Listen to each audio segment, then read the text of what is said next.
Our God created a very large universe. That is just our galaxy. Some time ago, there was this fad to name a star. Hey, I want to name my star Mike Bailey. How cool would that be? The reality is, scientists with the telescopes we have and how science has brought us up with technology, you would be able to name, every human on the earth would be able to name 16 galaxies. Galaxies have millions upon billions of stars. Every single one of us could name on the entire earth 16 galaxies. That is huge. That is beyond your ability to comprehend. The closest star to Earth in our galaxy would take you 4.3 years traveling at 186,000 miles per second to get there. The next closest with any kind of planets that we know of would take you 20,000 years traveling at 186,000 miles per second.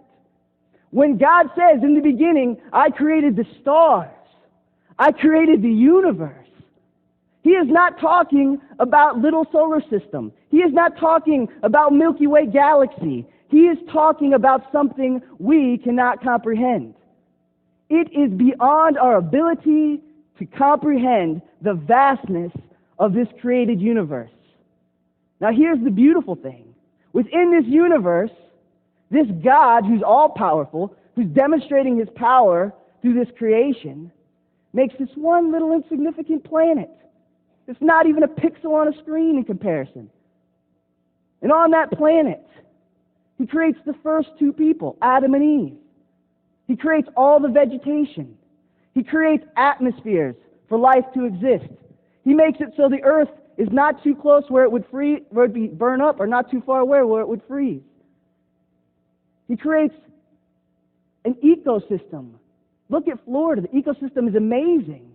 He set up a system and a structure that is beyond our ability to replicate. He's created this beautiful thing, and this God that's all-powerful makes these beings in His image, a reflection of Himself. And He names them Adam and Eve.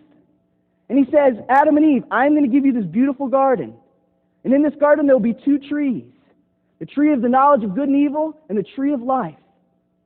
And He'll say, look, I want to have a relationship with you. I ask you one request. Do not eat of these trees, or you shall surely die. Unfortunately, Adam and Eve were not aware that earlier in heaven, God had created beings called angels. There was a head angel who decided that being equal with God is something that he wanted to obtain. There was mutiny in heaven. God is all-knowing. He cast Lucifer from heaven with a third of the angels. When Lucifer was created, he was created to glorify God. He was the most beautiful of all the angels.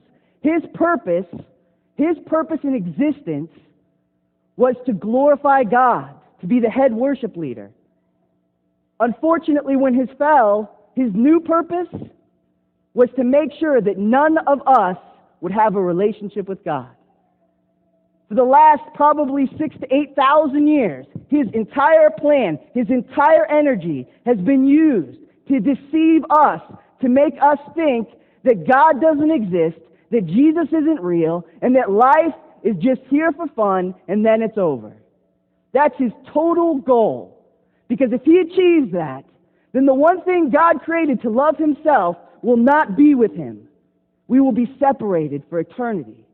His entire plan and goal is to deceive us. He started with Adam and Eve. He deceived Eve. Eve went to Adam with the deception. We have the fall of man. We have the original sin. Think about your life. You want to think about racism, you want to think about bigotry, you want to think about any problem in your life today. All of them, all the problems of our world, if you were to look at a time scale, can be rooted back to this original decision. Every single thing we see, people say, why is this world so screwed up? Why did God create a world that's so messed up? He didn't. We did. That decision changed life. That's why innocent babies are being killed. That's why there's pain and suffering. That's why Elijah's crying. We can root it back to this. Now they're deceived. They're kicked out of the garden. God tells them, be fruitful and multiply. You need to populate this beautiful planet I've given you. So what do? They have children. First two sons, Cain and Abel. Cain kills Abel. Why? God wanted a blood sacrifice that represented Christ, not a vegetation sacrifice, and Cain couldn't deal with that. So we have the original murder. The Bible says that man seeks darkness over light. Man desires sin over righteousness. Time passes. The world becomes populated. God looks at the earth and he's like, there's nobody righteous on this planet. What happened? I only have one man and his three sons that are in any way being obedient or being truthful or trustworthy to me. Noah. God actually says, I regret making humans. I regret making these people. So you know what he does? He says, gather up all the creatures, I'm going to start all over. Builds a boat. 40 days, rain, we know the story. They get off the boat. They go out and repopulate. What do we do again? Man's heart is wicked. He desires sin over righteousness. They get together like, let's build this wonderful tower to show God how great we are. Builds a tower. God has to come down and say, what are you doing? I started over and this is what I get? So what does God have to do? He has to confuse our languages and give us multiple cultures. So we separate. Now, during all this time, God has a plan. In the beginning, there was a great divorce between man and God. There was a separation. God cannot be around sin. God had a plan. So he came to a man named Abram. And he said, Abram, I am going to do something through your family that is going to change this whole situation. If you look at the next verse, Genesis 15, 4 through 6.